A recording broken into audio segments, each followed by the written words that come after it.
Hello, House District 13. This is your State Representative Neil Hayes coming to you from the Capitol with our weekly video update. Hey, a lot of things going on here at the Capitol. The one thing I would like to say is there's no snow or ice out this week, so it's been a great week getting back to normal. Last week we did miss our video column due to the weather. Just couldn't squeeze everything in when you can't get up here. We want to just give you kind of a 2-week preview of what happened. We started committee deadlines through the oversight committees this week.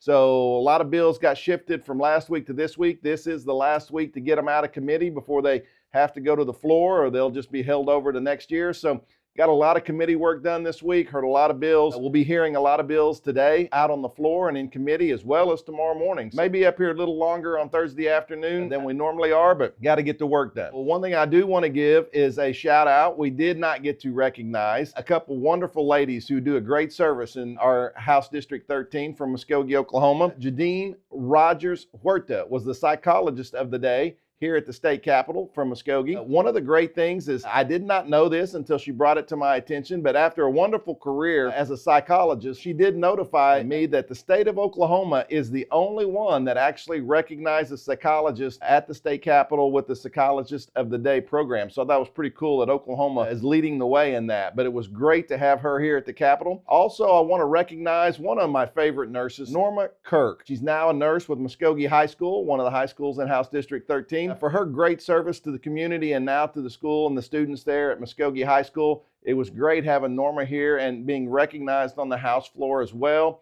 as the nurse of the day. Great to have those two ladies up here and be recognized for their outstanding accomplishments through their career. Not only did we have the psychologist of the day, the nurse of the day, we had an outstanding group of kids coming from TU, and we want to recognize Taylor Jennings and all she does at the University of Tulsa. She's working with international students who are now studying abroad here in the U.S., so they're students from other countries studying here at TU. She brought them to the Capitol. We had a great conversation over just government here in Oklahoma, how things work in Oklahoma, just questions that they had as their experiences from other countries and other places and how it is a little different here in Oklahoma. Wonderful conversations, and also just want to give a shout out to Miss Jennings and all her great work at the University of Tulsa, and it was so great to have her here at the Capitol last week as well. I want to highlight a couple pieces of legislation that we've gotten out of committee that are now eligible to be heard to the floor. On our wind legislation with Chairman Trey Caldwell, House Bill 2751 got out of committee today. That is going to set some standard and some regulations for commercial wind turbines here in Oklahoma, and especially on the east side of the state as it affects House District 13. So glad Chairman Caldwell did a great job arguing that bill in committee. Also co-authored and working with Chairman Osborne from the Rules Committee. Got an elections bill out that I ran 2 years ago that he picked up and ran this year. Been working to get that one done. And actually, most people don't know that in odd years, we have 12 months out of the year you can have an election. Even years, there's only 7 months you can have an election.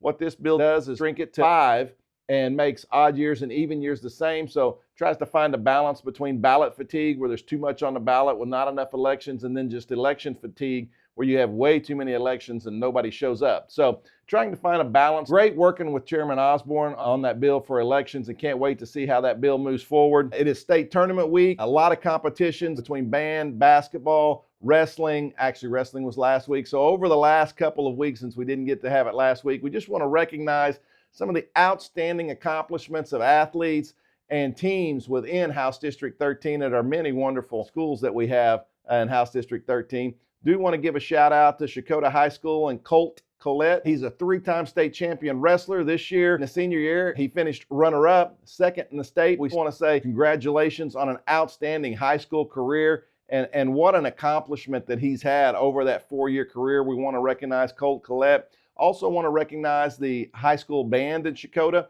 for qualifying for state as well. With the state tournament going on in basketball, we want to recognize the OK High School Mustangs. The high school boys team made the state tournament this week. They actually played yesterday in the first round of the state tournament at noon and secured a first round victory in the state tournament. So they are moving on to the second round. The second round will be Friday night this week at 9 p.m. at the State Fairgrounds Arena. State Fairgrounds Arena has been the home of the state tournament for 4 decades. This is the last year Fairgrounds will be the home of the state basketball high school championships. So please get out and go watch our teams that are there. You'll get out and see some history in Oklahoma and high school state basketball that is happening in downtown Oklahoma City. If you love the nostalgia and the hardwoods and the facility that has been the home to the state championships for the last 40 years, get out and go see some basketball. Small schools are this week. Large schools will be next week. Also want to give a shout out to the Hilldale girls who are playing Thursday in the area tournament, one of the large schools that are still in the area that have an opportunity to play next week in the state tournament if they advance through the area tournament. So they're playing Thursday. Want to give a shout out to those girls, as well as the Hilldale High School band that also qualified for the state competition. So outstanding accomplishment to all those student athletes and band members from our institutions over House District 13. So as always, if you have questions or concern with legislation or anything going on here at the Capitol, please feel free to reach out to us here at the office. And also, it is such an honor to represent you and to be your voice here at the state Capitol. Looking forward to having a great finish to the week and wishing you all the best this weekend. Thank you, House District 13.